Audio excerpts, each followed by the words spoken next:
What's up, guys? Thanks for coming to check this out. This is the Songwriting with Plini Livestream. We just kind of wanted to take some time, hang out with you, answer any questions. We got the man himself here, prepared to tackle anything you guys have on your mind, but maybe we can kind of recap of how this whole thing came together. Yeah, I don't remember. Was it as simple as I thought I should do a Guitar Messenger thing, and then we figured out what it would be?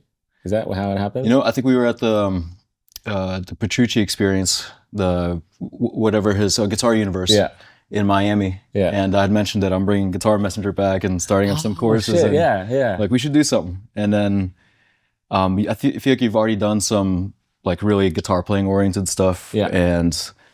But there was nothing about songwriting or production, so that was the opportunity here that we wanted to kind of explore. Petrucci camp. Yeah. So we ended up filming, I guess, beginning of this year. Was that maybe February, March? End of February, yep.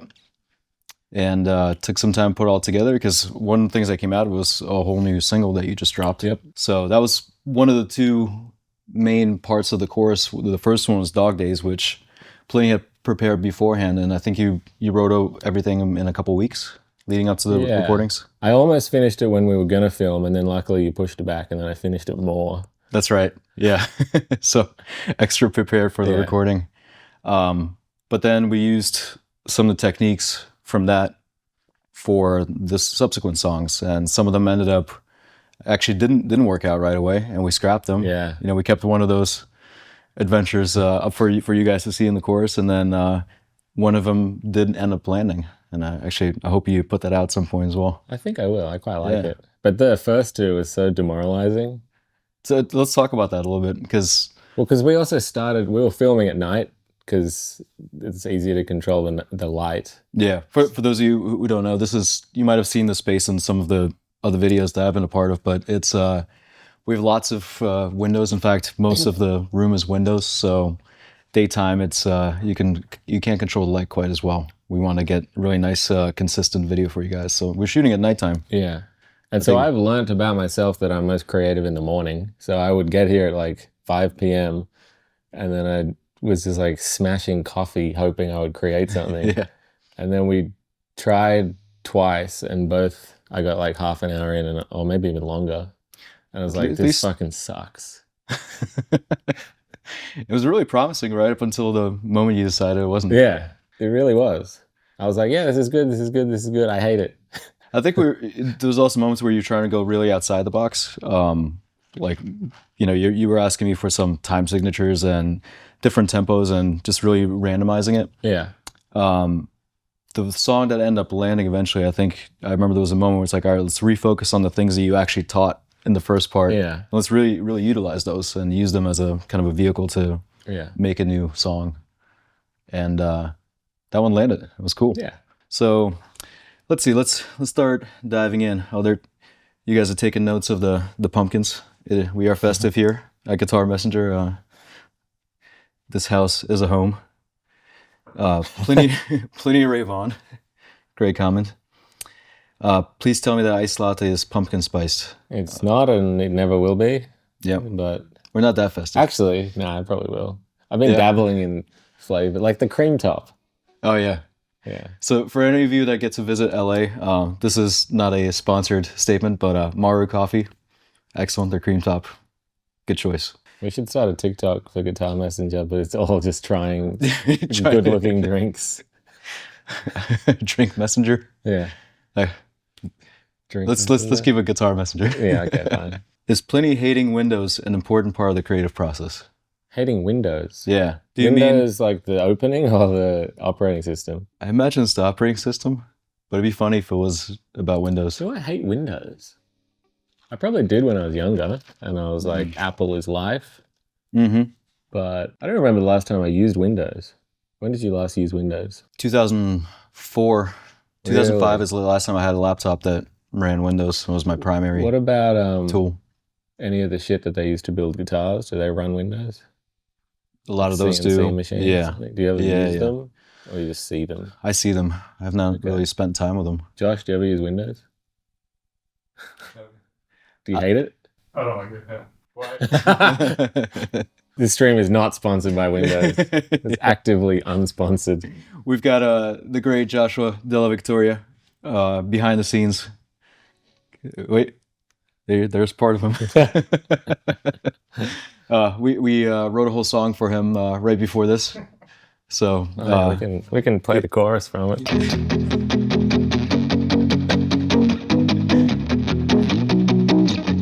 Joshua Della Victoria.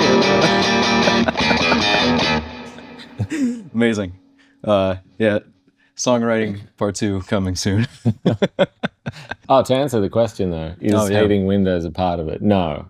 I think you can make music with Windows probably. Thanks for clarifying that. I haven't personally seen a single person make music on Windows, but I'm sure you can.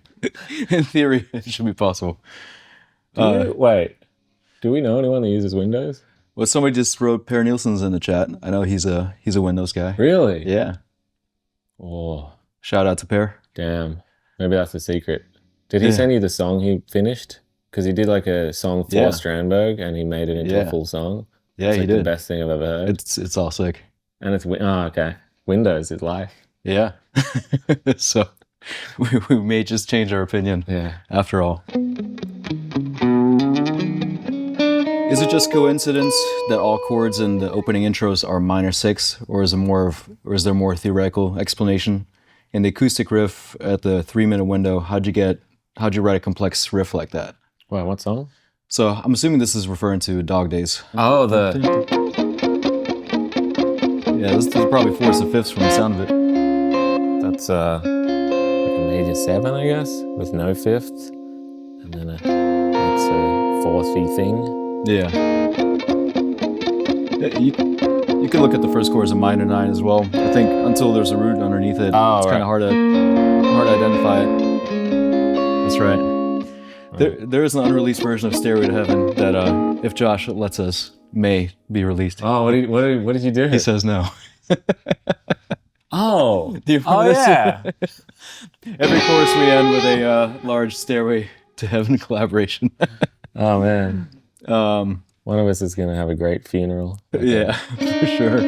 So we'll come back to this question again. I think a little takeaway from this, though, is just the idea of stacking 4ths and 5ths can be nice. Yeah. Sounds very open. And what was the question? Sorry? It was, is it just coincidence that all chords in the opening intros are minor 6th? It's a coincidence as far as I stumbled upon those shapes and liked them. Mm-hmm. So maybe in another life, it would have been like...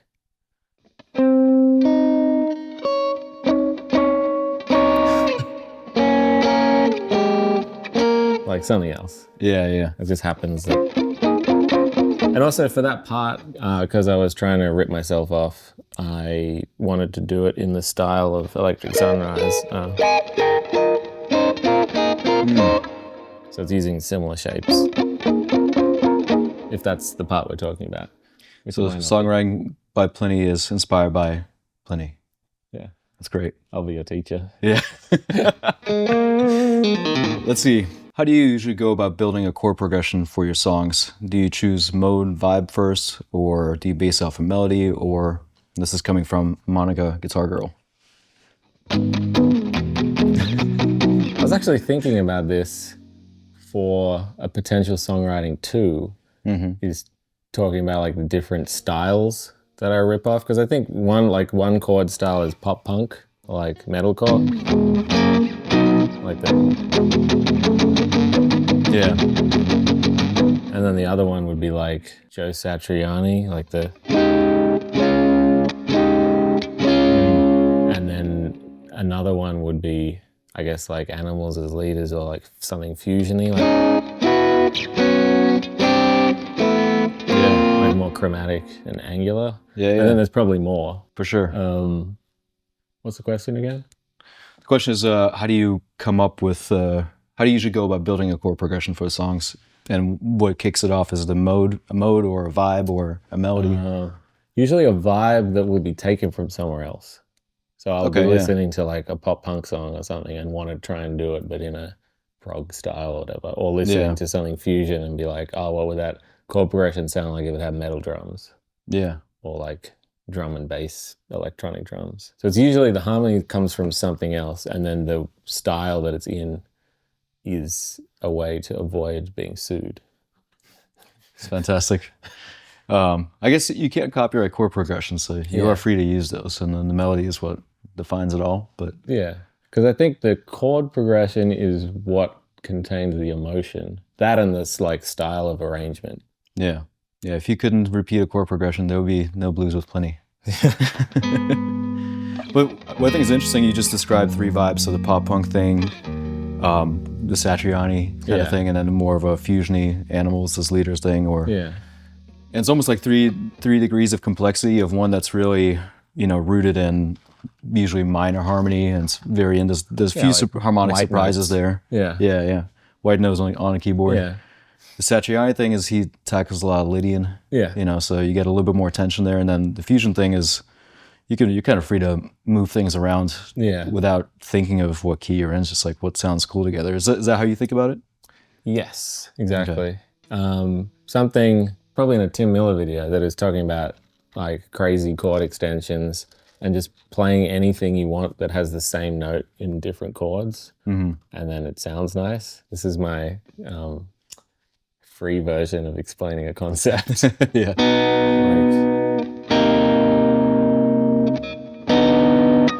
That's not a good chord.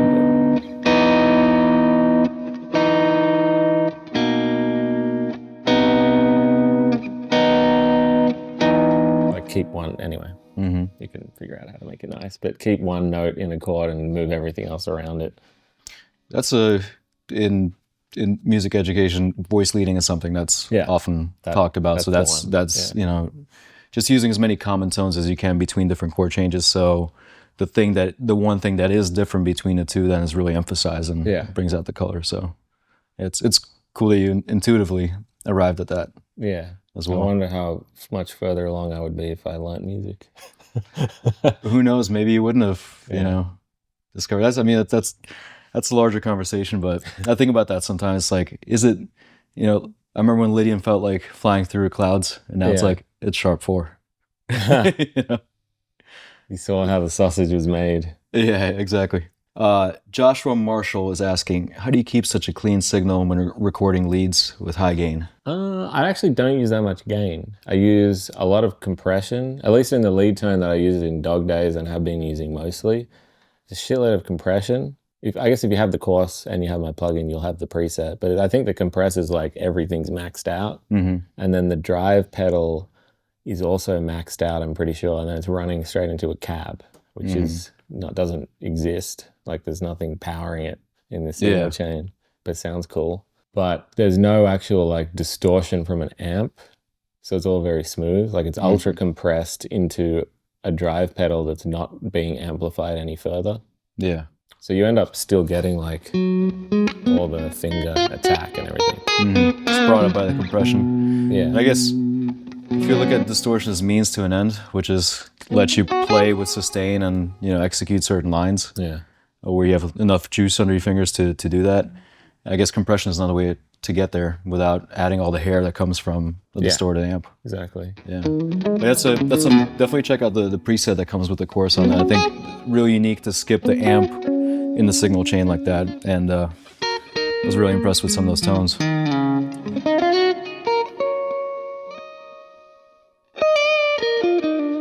Let's see. Ben Cosgrave is asking, if the Plini band broke out into an all-out brawl, who would come out on top? My money is on Simon personally. Oh, that's what Ben says. I think Jake's dead immediately. Actually, I'm dead immediately probably as well. I'm definitely dead, but I might be running away. You know, in cartoons where there's like a cloud appears over the brawl, right? I would just be running away. I think Simon might be stronger in terms of things that he can lift, but I think Chris has a lot of pent-up rage that might give him an edge. There was this saying, it's not about the size of the dog in a fight, it's about the size of the fight in a dog in a fight.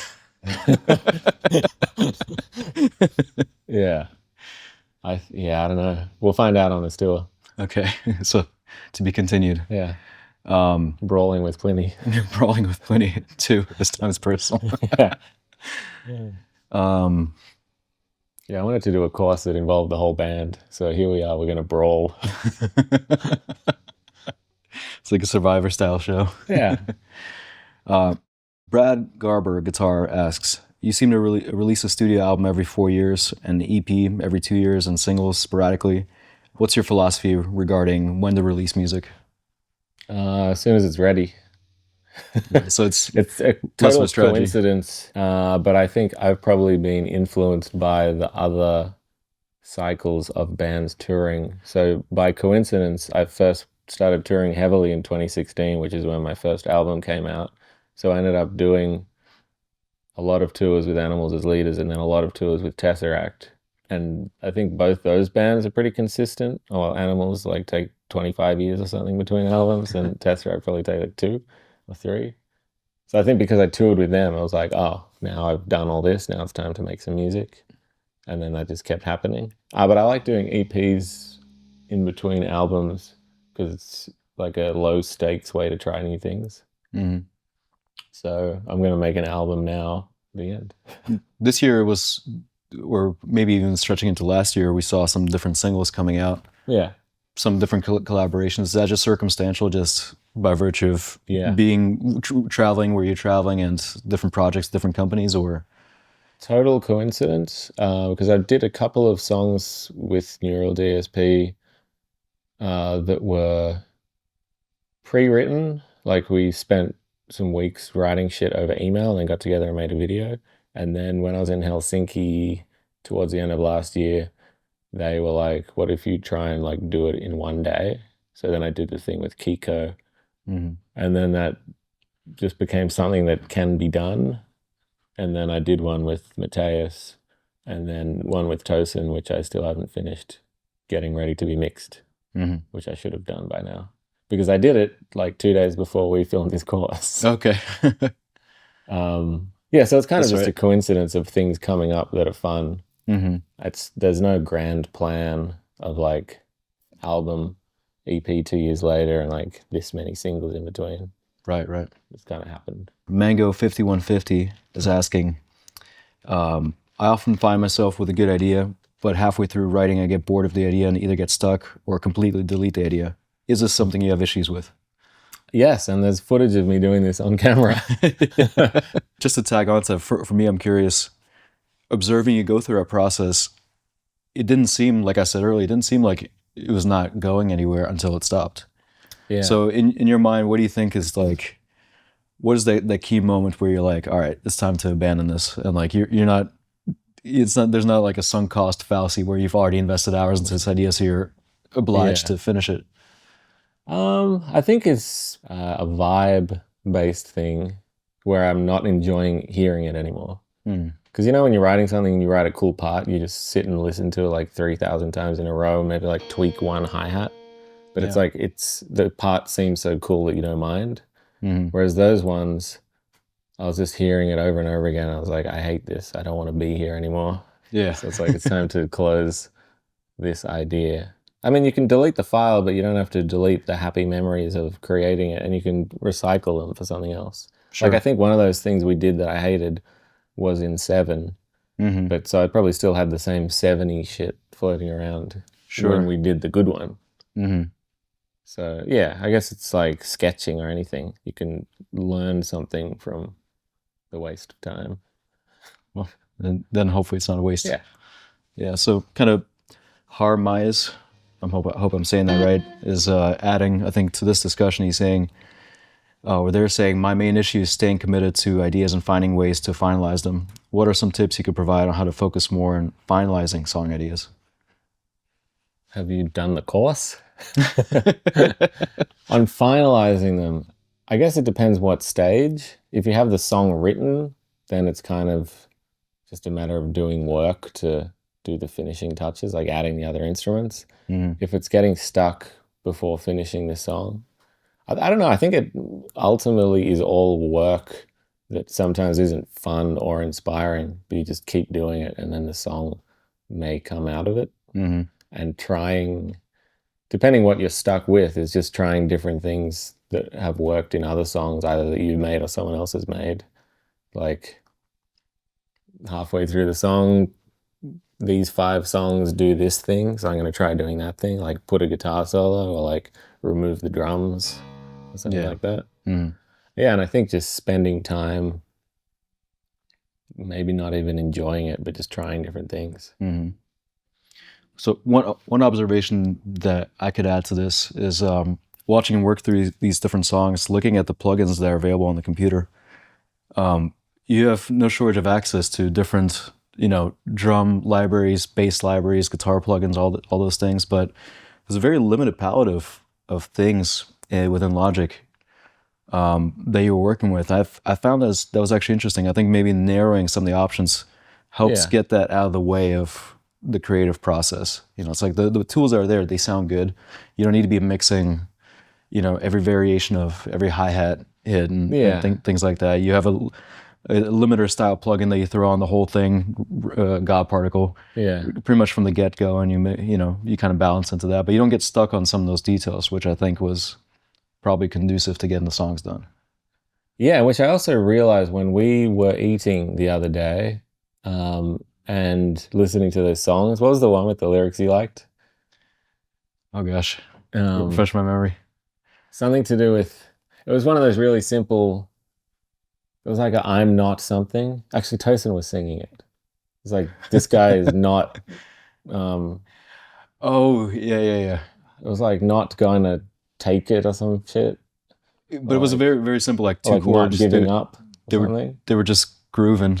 Yeah. Like the song didn't need to go anywhere. It was just so it felt good. Sitting and eating and listening to some song. I don't even know what you would call it. It was like disco-ish. Something. Yeah. Same 2 chords, same beat, same vocal line. And we're just sitting there having the best time, like starting to dance. Yeah. It's like music doesn't really need to do that much stuff. Right. If the stuff it's doing is cool. I think Tosin says something like you remember groove? Yeah. we just used to groove. Yeah. And it's like it's a drum beat, there's a backbeat, there's a bass line, and they're just hanging on that for like minutes. Yeah. And somehow we're there having a good time with it. Yeah. So I think trying to... Time and place, I suppose. Yeah. Remember a bit of that too when making this sort of music. Like you see a grid and it's empty and you're like, how do I put different colors on every part of this grid? Maybe you don't need to. Yeah, sure. Best advice for young musicians? Dude, that's a lot of pressure. The best advice? The best. Best advice is probably not coming from me. The best advice would be to seek the advice of people who you admire, aside from me. I don't know about best advice. How about some good advice? Good advice? I think follow your interest, especially like what you like listening to. And don't worry if that is different to what you thought you wanted to make. Like I spend a lot of time thinking that I would love to make really heavy music and I don't. And that's okay, because that just happens to not be what comes out of me. So for example, you might want to make crazy guitar music, but what comes out is like R&B or something. But if that's what you feel compelled to make, that's great. And you should keep doing that. That's good. Josh? What's the what's the best advice for a young musician? What's the best advice you heard being back when you were young? Being currently a young musician yourself. I always tell everyone just do it. Just like write as much music as you possibly can. Yeah. As much guitar as you possibly can. Josh says, just do it. Yeah, I've been discovering that Nike was right all along with basically everything to do with life. It's like the solution is usually just to do it. Yeah. And then once you've done it, check mark, move on. Thanks, Nike. Yeah. James McConnell is asking, how do you deal with writer's block when nothing you've come up with wants to fit together? Just do it. I mean, this is sort of adjacent to some of the questions we've already tackled about getting stuck in a song or knowing when to abandon a song, but you ever have days you sit down and with all the songwriting tools, like the ones you presented, all the gear, all the ideas you've had, you just come up with nothing that day? Oh yeah, all the time. And same with playing guitar. And like there was, I think it was after I came back from the last tour, I had a pretty big, well not that big, like a 2-week break from playing guitar after the tour. And then I like set everything up and plugged in and I was like, oh, this is going to be so good. I haven't touched it in weeks. Like I'm going to be so inspired. And then everything I was playing just sucked. It was like really generic and not even played well. And it was very demoralizing. But then I just did it the next day and the next day. And then I was like, oh no, this is fun. Yeah. And I think it's the same, like just keep doing it. Do you ever find there's a correlation with whatever's going on in your life, your personal life, to yielding a certain bit of creativity, and vice versa, things that are going on that just make it impossible to come up with something cool? I used to think that I needed a totally blank slate, like in terms of a day or a week, to be creative. But I'm really in my just do it era. Yeah. Where I think if you can have your stuff set up and you have 10 minutes, like just go make something, even if it's bad. And I think by like, you could just brute force your way into a bunch of good ideas just by being there to try and make them. Because I think the thing with music too is like, if once you're doing it, you are going to be pretty distracted from reality. Like once you get focused, so it doesn't really matter. Like unless you're like bleeding to death, you can probably. What are some of the things that you notice you do on the guitar all the time that you keep getting away with?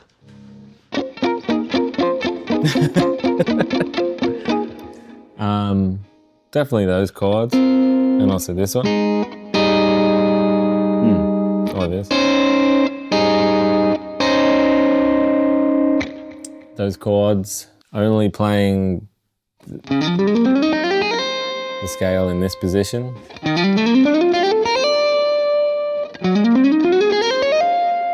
Josh put out a really good video that I watched like a week or two ago about like, I don't know, I'm gonna probably get this wrong, but knowing basically everything everywhere on the fretboard so you can freely move around. And I'm very guilty of knowing only one thing in one place and just going back to it all the time.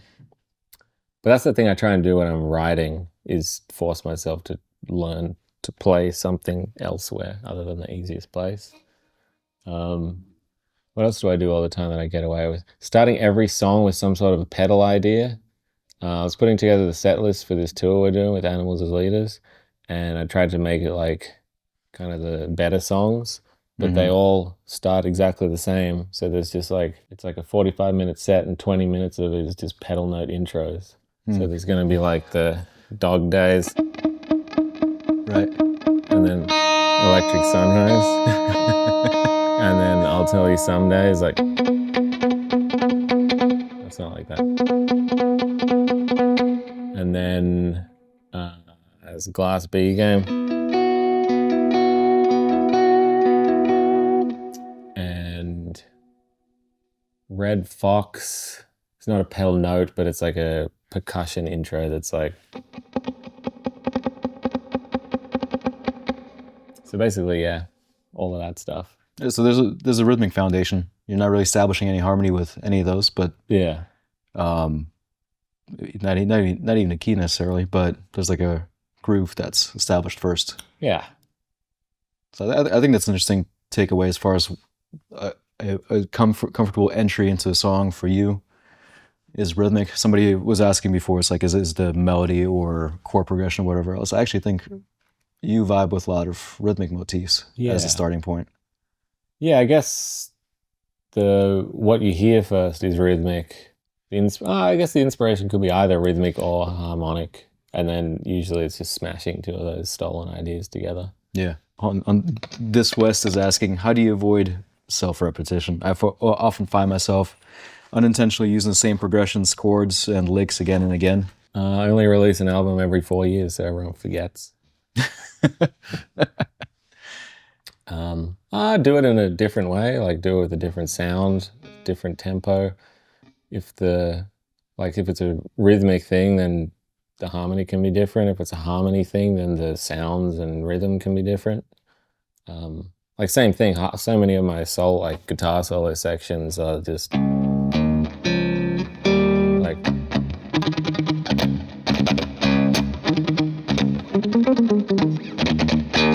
and then the Dog Days solo section is like,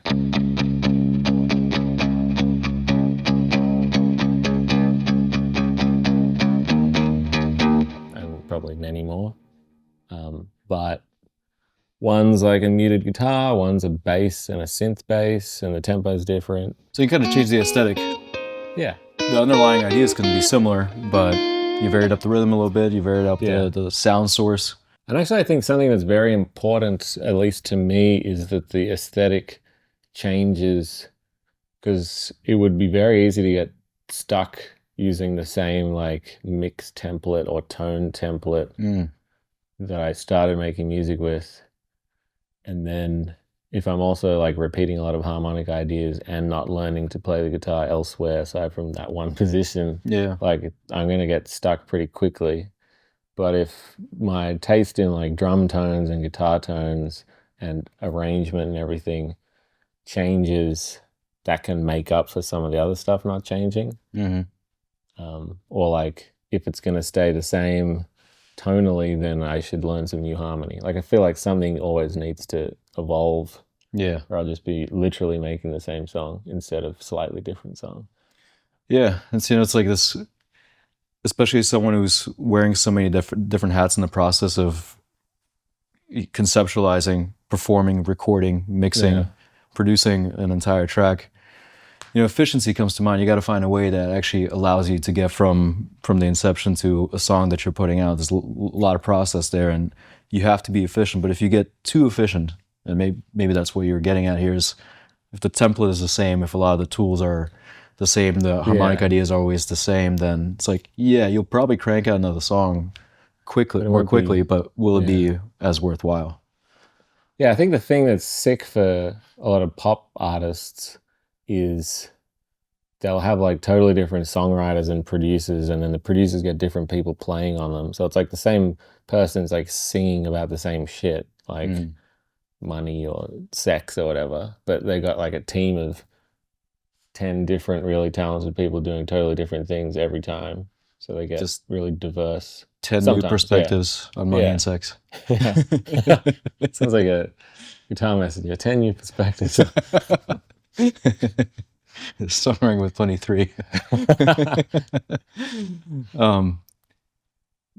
So on that note of collaborating with different people for this new inspiration, just a new perspective on perhaps the same themes or similar themes, what are some of the key takeaways that you've gotten from writing with Tosin, Mateus, and Kiko just in this past year? I found it really interesting just seeing the stuff that they're good at, which is totally uninteresting to them, is like mind-blowing for me to watch. Like Kiko noodling is nothing to him. It's like he probably sounds like what he knows he sounds like. But I'm like, how do you do all that? Like, how are you hearing those chords? Like the song I did with Tosin, he came up with like for him, very simple, like pattern in 7. But that's the kind of thing that I would probably have to like program in MIDI and then like figure out how to pick it and like all the selective picking shit. And then Mateus, same thing, like he's playing all these super colorful chord voicings by like nature, like the way he plays. I don't know if I necessarily learned anything, but it was very fun.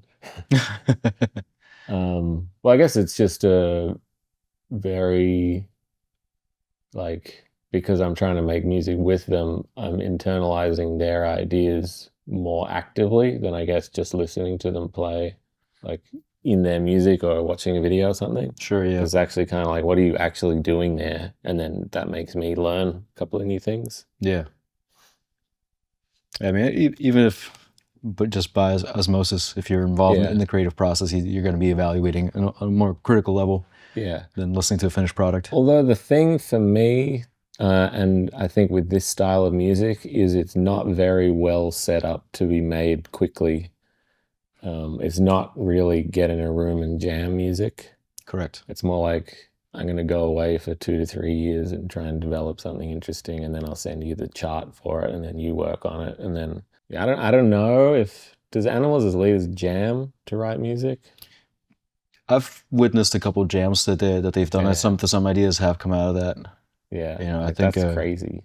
Yeah, I mean, I think they're also fluid with some of the techniques that are alien to the average listener. Yeah. I think Matt especially can really internalize new rhythmic concepts super quickly and just recycle them in a new way and do things on the spot. But nonetheless, still most of that music, similar to I think your music, and a lot of progressive music, I think is conceptualized before the musicians get in the room and execute it. Partially, I think maybe it's just the scope of what you're trying to do is really ambitious, or you're trying to create things that you can't necessarily play at first. Yeah. But I'm curious as your thoughts on the balance of that, because I ran into that with my music, where my background was I was trying to write very ambitious, complicated music, not for the sake of that, but that's just what was the most inspiring. And I hit a point where I was like, this is really isolating. I'm spending a lot of time in front of the computer by myself and then sending files with my friends, as opposed to more improvisation-oriented music where I get in the room with people and maybe the harmonic or like the details of the concepts are not as ambitious, but it's whatever happens in the room in that moment that I could not recreate on my own, and that's become really interesting to me. So do you ever come across that, or do you feel in your element basically taking a whole piece of music start to finish like you did in this course, for example? I think my primary interest is doing that, like writing in isolation and trying to like finalize all the details before other people are involved. But it is really fun when we sound check and accidentally just start playing, like even like the Josh song. Right. Because it is like, I have a band that all knows how to make fun of like pop punk or post rock or something. Right. And so we can do a jam in one of those styles that actually sounds great, and it's like coming through all the best gear with like a professional sound engineer. But I don't know that would translate to like a song. Right. I wonder if we can get Josh to play on the Josh song. He's nodding yes. Okay. We're making progress. We're getting a lot of questions about the Red Fox. Mm-hmm. That's something you put out just very recently here. Raikoyo was asking, can you show me how to play lead lines from 350 to 410? I don't know if that's specific reference is helpful. That's No, I think really? I know actually. Really? How does that song go?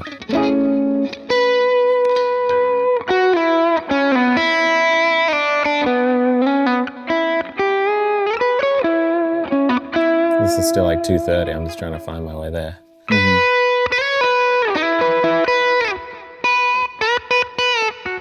Wow.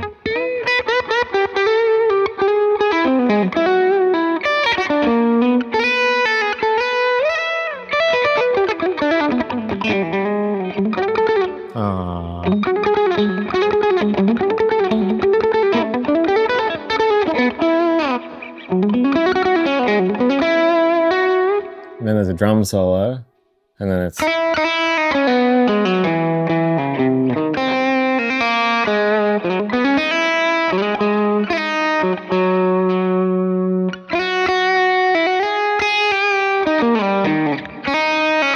might be this bit.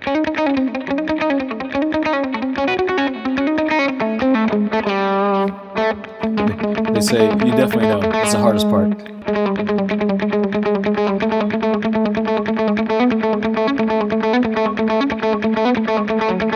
I have to learn this very soon.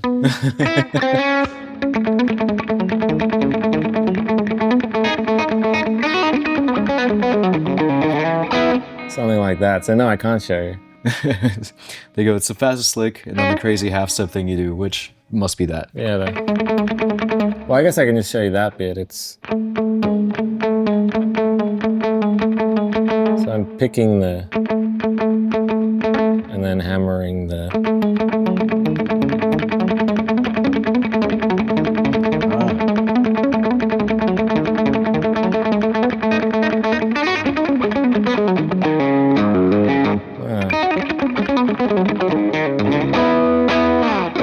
Something like that. Selective picking. Yeah. .guitarmessenger.com. Exactly.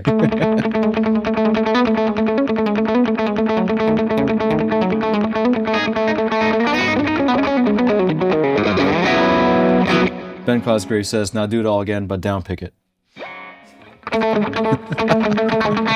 Fucking hell. I tried to just alternate pick Glasgow Kiss the other day because I never learnt. And I was just watching my right hand and getting very sad. Somebody was telling me literally that exact story about Glasgow Kiss. They learned it without alternate picking.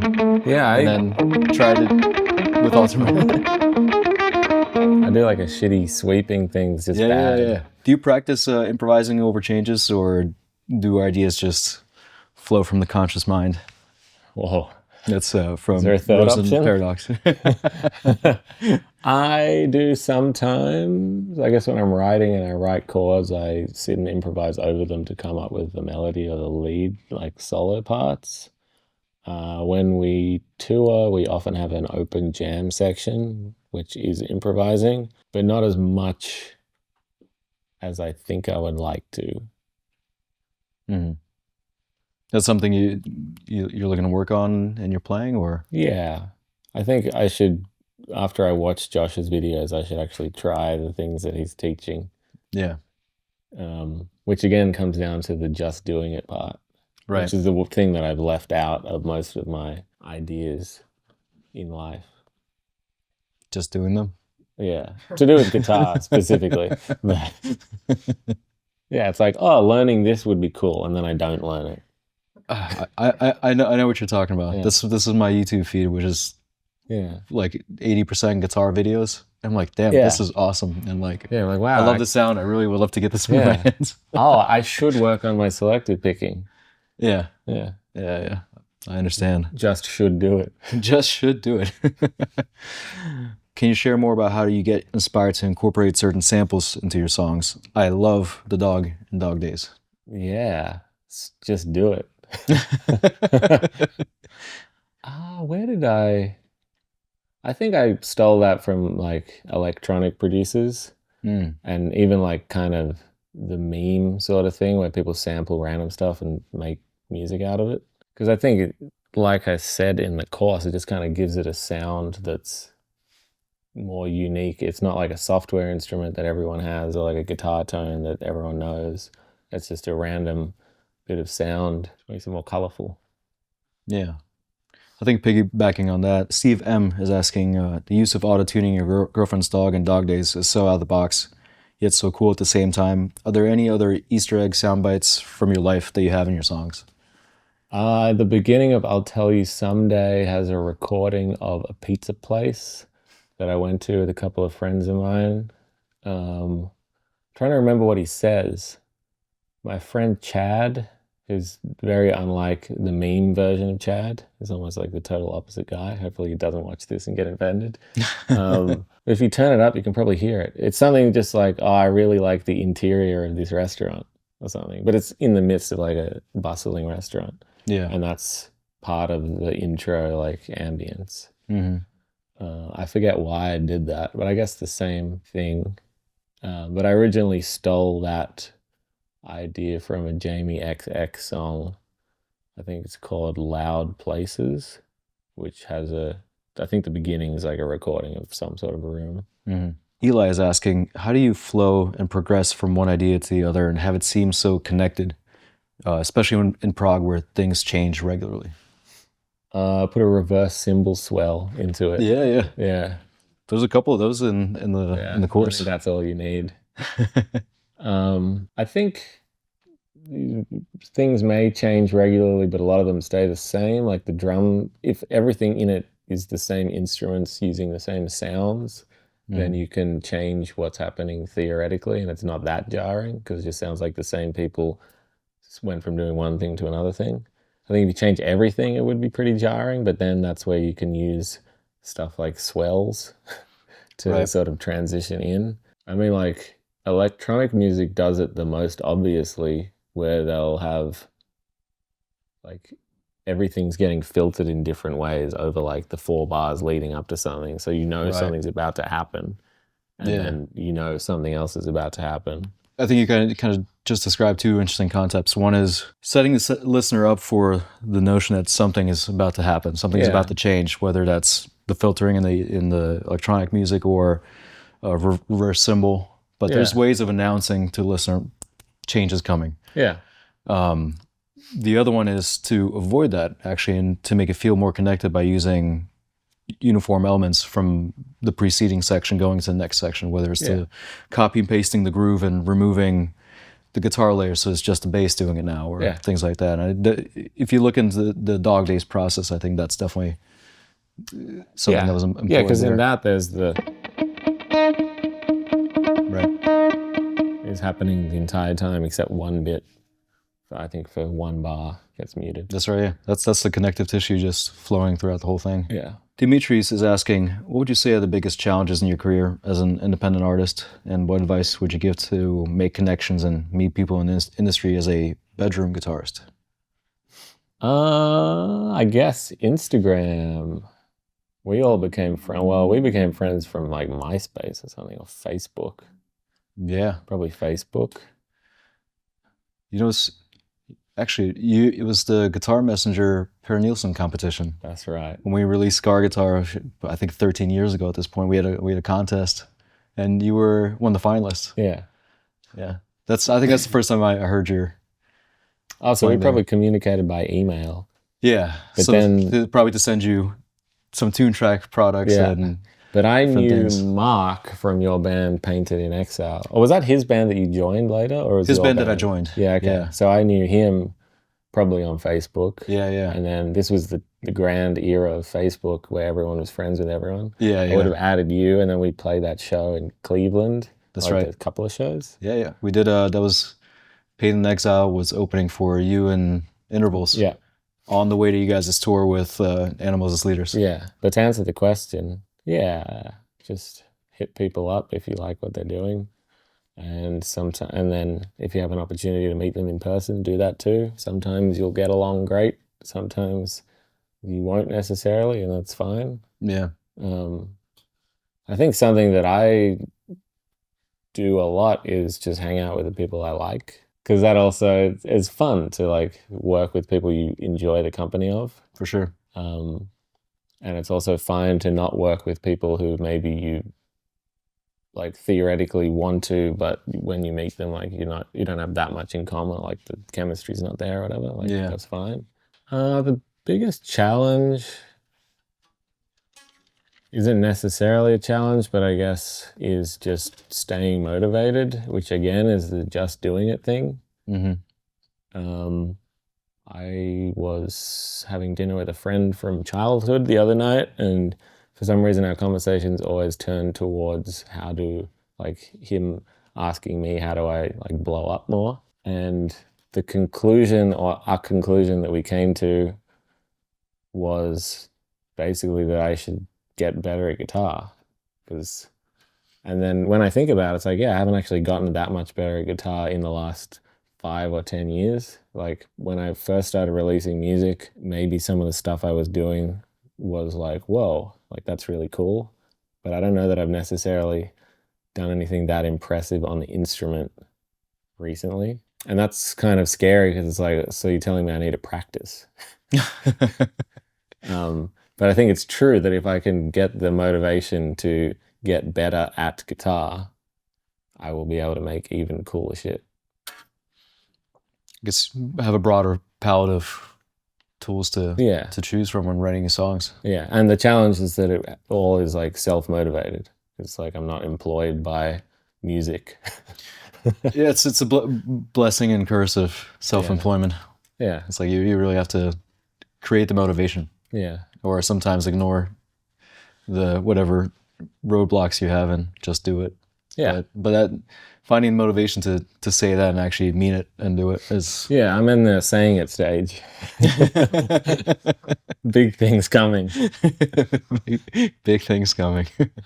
Yeah. Elias Summer is asking, do you ever find it challenging to explore different genres without losing your signature style? How do you maintain your musical identity when experimenting with new sounds? I actually think that's the easier part because I don't know how to make other styles. Like if I had a background in producing music of all styles, I would probably be able to like jump ship from Lydian prog more easily and just make like reggaeton or something.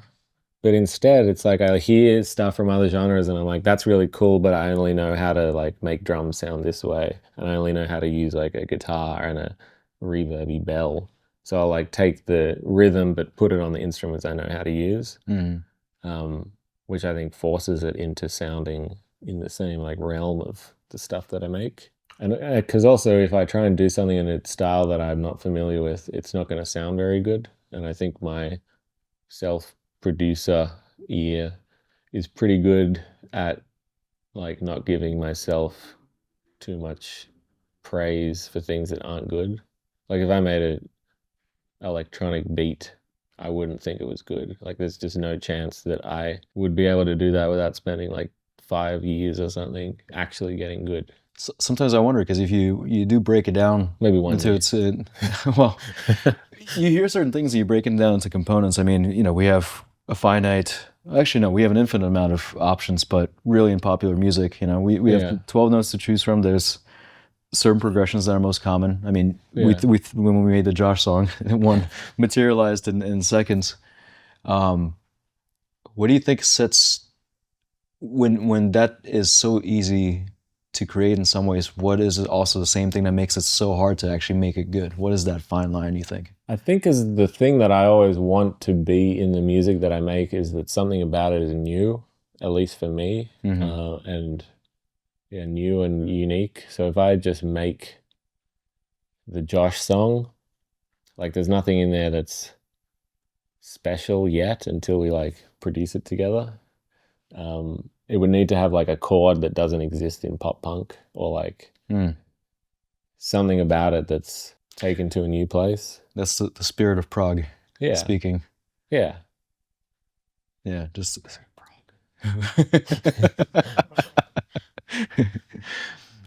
Plini prog. Somebody I can't read the name, but Plini prog. That is your new mode. It is. Plini. What would that sound like?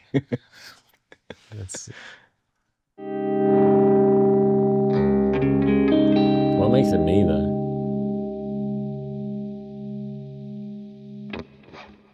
That's the question. Find out in Songwriting with Plini, Part 4. Isaac Solzagari, who will have the pleasure of editing this live stream, is asking, what's it like being Plini? What's it like? Fuck, it's pretty sick. I have very few complaints. It's cool. I would recommend it. But I would also recommend being you, because I'm sure you're great too. That's a great answer.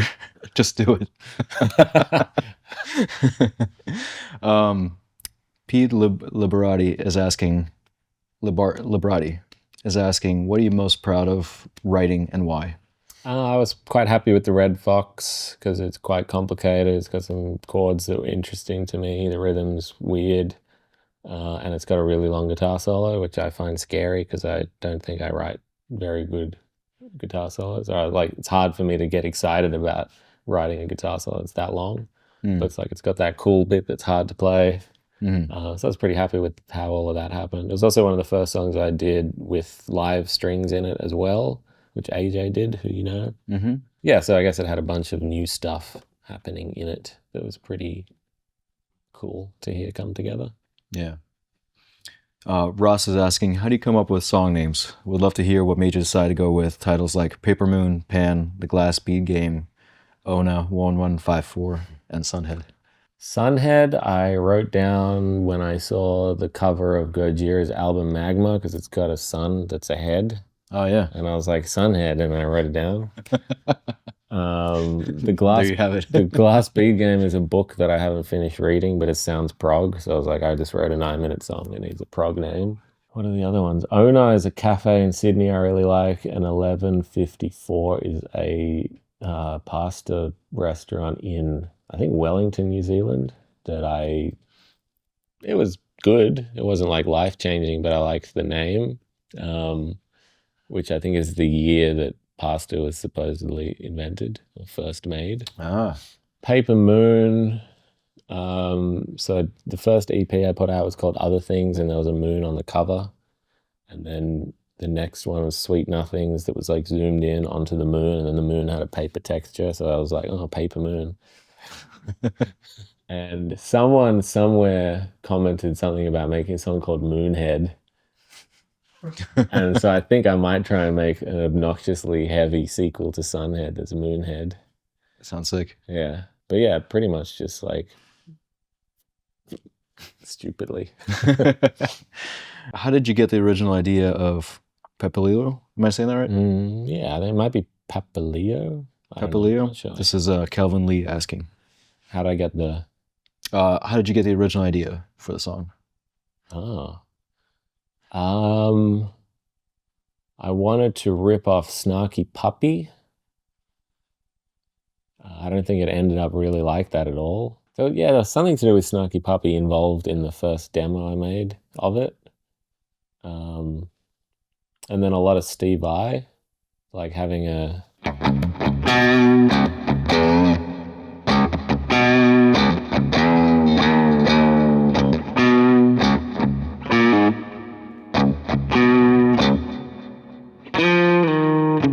I don't play this, Jake plays this. So I think I've heard every Steve Vai song that's been published. Yeah. And I don't know where that's come from, unless it's maybe Bad Horsey. No, the middle of, what's his last album? Story of Light? Is that the last one? I think so. It's not really Steve Vai, but in the middle of one of those songs, there's a solo section that has a riff that's just like, or something like that. And then it's all rhythmic for like 8 bars or whatever, and then a chord comes in over the top, and he's soloing. So it's like... So I think it was from there, they're like having a kind of static thing, and then...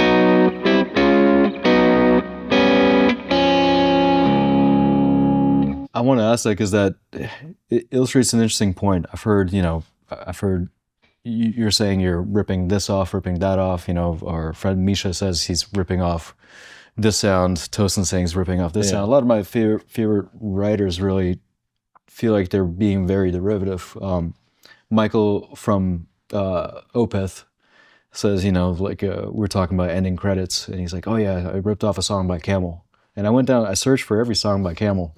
And I couldn't find where it came from. I was like, I want more of that, whatever that is. So I think the point that's interesting here is that maybe there's no shame in referencing some of these things that you like, even though in your mind they're very close, because once they're filtered through your process, they don't actually end up being quite the same. And that's not to say that there's not copycat bands out there, but even some of the great writers, the people that we all really enjoy, they still go through a process of borrowing different pieces and putting them together and making it feel like it's still them. Yeah. Maybe as time goes on, your voice evolves more and becomes those little things together, that combination actually becomes your sound. Is. Yeah. Who are the top 3 influences in your guitar playing these days and musical thinking in general? Ivan, who taught me this. Blues with Plini, 2025. Josh, his videos I watch but don't learn. But I think once I actually get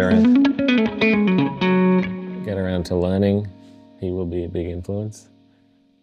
Tim Miller for sure. Yeah. This is becoming a theme, but I got a guitar lesson with him and he gave me a bunch of homework and I have not done any of it.